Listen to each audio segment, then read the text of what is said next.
So basically what it looks like is that the bus, as soon as people see that double bus coming, they just get deterred and they go another way, take another route. They're intimidated. So I think that's a big problem. People are not saying anything about it. And I mean, as a backwards rider, basically I do not.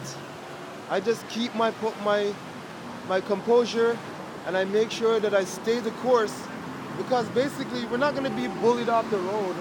Whether it's a bus, a guy driving his car, of course we're going to make exceptions for emergency vehicles, so-called emergency vehicles, but I just don't think that people should feel that way. And it has to be going on from a long time.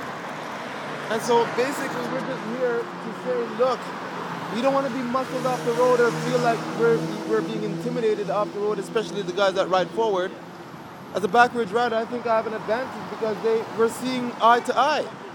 And when they see my face and maybe a smile on my face, maybe they feel better about moving into the next lane and maneuvering in front of me and then cutting back in like they would their peers on the road. I'm talking about other drivers on the road. So basically this is where it's stemming, and I just don't think that people should give that up. You know, you had the lane in the first place, and then just because a bus is coming up to its stop, it doesn't mean that, hey, you should change your course. But you know what? If it makes you feel more comfortable, if it makes you feel a little bit more easy or something like that, safe, well then until we can do something about it, or until these people who drive cars can do something with the way that they drive on the road, because usually it's more than one lanes. And that's good enough to share. So I think that 2-3 lane, basically, if you see that the cars are taking up the 2 lanes and you have that lane, I think that you should really stay your course, for sure. And it's just awesome to see these cyclists just keep on coming and keep on coming, just like they're I don't know if they're friends, but you know, their fellow travelers on the road do. Just keep on coming, and it's called a flow. And here's the bike lane, but yet still we still see guys like these taking that lane up and making these cyclists feel intimidated. There goes another one. He's not turning right, he's just taking up the lane, and that's what they do. There's like 4 cars taking up the lane of cyclists, and clearly we can see that that's absolutely not fair.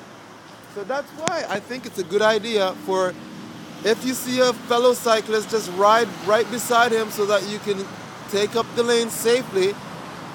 Because when you're just taking up part of the lane and you're close to the curb like that, it gives allowance for guys that are just bullies on the road to just take it all up.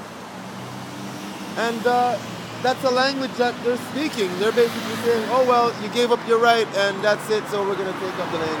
We're going to ride right through it. And there it is.